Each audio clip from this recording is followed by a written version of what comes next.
Bonjour, ces quelques vidéos vont t'aider, j'espère, à comprendre ce qu'est l'aire d'une figure et à apprendre à calculer l'aire d'une figure. Commençons tout de suite avec la définition. L'aire d'une figure fermée, ce sera très important, mesure l'étendue de son intérieur, c'est-à-dire sa surface ou sa superficie. Tu as probablement déjà entendu ces mots-là, tout ça veut dire à peu près la même chose. Voyons sur un exemple, l'aire d'une figure, ça se mesure en remplissant cette figure avec des petits carrés qu'on appellera des unités d'aire. Tu te souviens, pour le périmètre, on utilisait des unités de longueur, des petits traits qui nous servaient à faire le tour. Cette fois-ci, c'est pas tout à fait pareil. On va utiliser des petits carrés qui servent à remplir l'intérieur. Par exemple, dans cette figure-là, je peux mettre un carré, puis deux,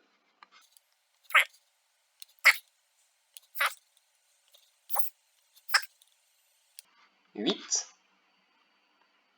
et 9 petits carrés. Donc on dira tout simplement que l'aire de cette figure est égale à 9 unités d'aire. Et tu vois pourquoi il est important que la figure soit fermée, parce que si elle n'était pas fermée, on ne pourrait pas dire qu'on a entièrement rempli l'intérieur avec notre petit carrelage.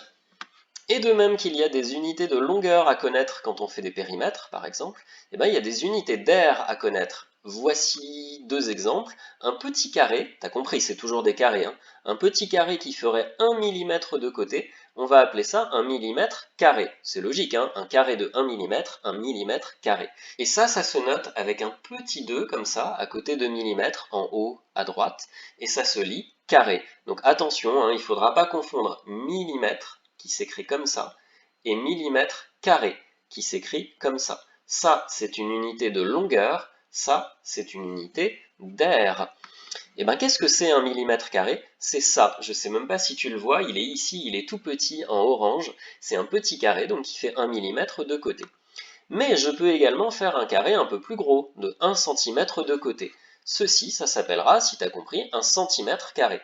C'est rien d'autre qu'un carré qui fait 1 cm ici de haut et 1 cm ici de largeur. Un carré de 1 cm, c'est ça qu'on appelle un centimètre carré. Et la question qu'on va se poser maintenant, c'est combien peut-on mettre de millimètres carrés à l'intérieur d'un centimètre carré? Donc tu vois, j'ai fait un centimètre carré ici, là, en bleu, et je vais mettre une ligne de petits millimètres carrés à l'intérieur.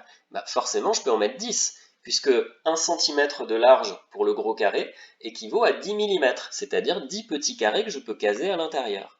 Mais je peux également caser 10 petits carrés en hauteur.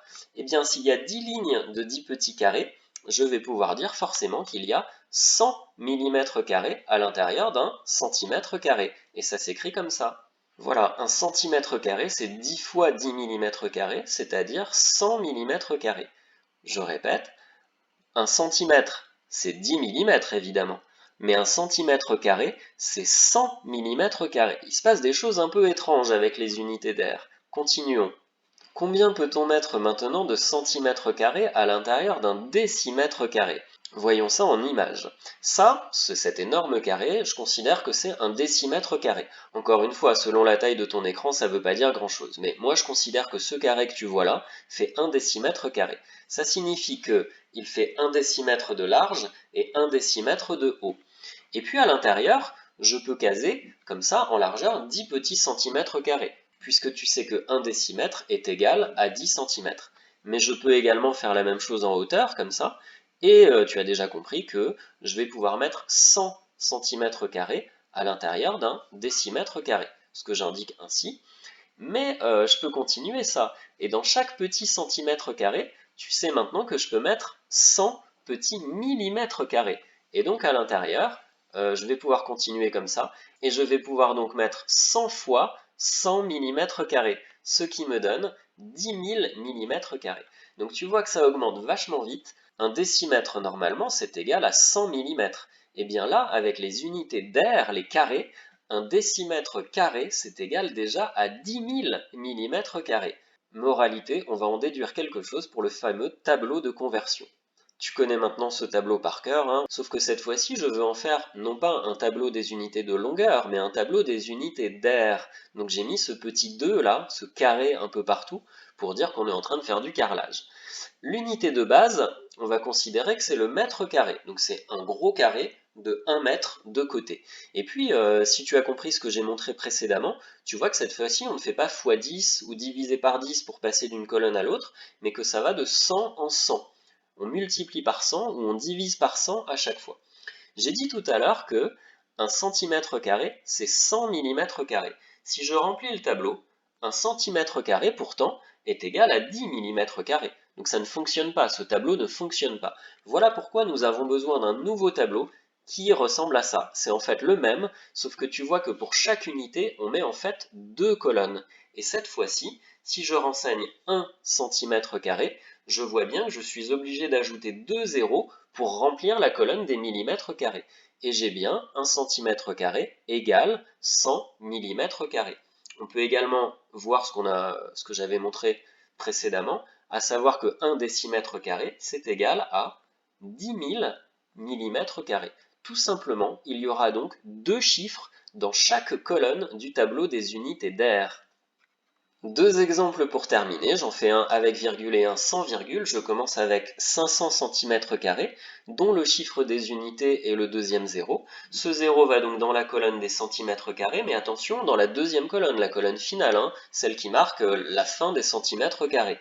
Et je peux donc compléter, en tenant compte de mes deux chiffres par colonne, et bien avec les autres chiffres. Ça, c'est bien des centimètres carrés, et je veux, moi, la réponse en mètres carrés. La virgule va donc aller ici, et je peux compléter avec les zéros qui manquent.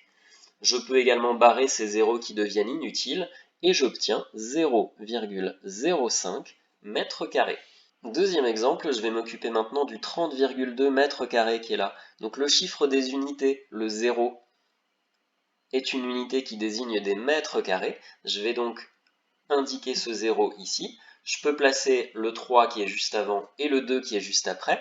Je ne place pas la virgule, puisque cette virgule de toute façon va bouger. Et elle va bouger où? Elle va bouger dans les millimètres carrés. La nouvelle virgule se trouve donc ici. Elle sera d'ailleurs inutile, il n'y aura rien derrière. Et je peux rajouter tous les zéros qui manquent pour aller jusque là. On essaye peut-être de les remettre 3 par 3, ces zéros, et on voit que ça fait 30 200 000, c'est assez énorme, 30 200 000 millimètres carrés.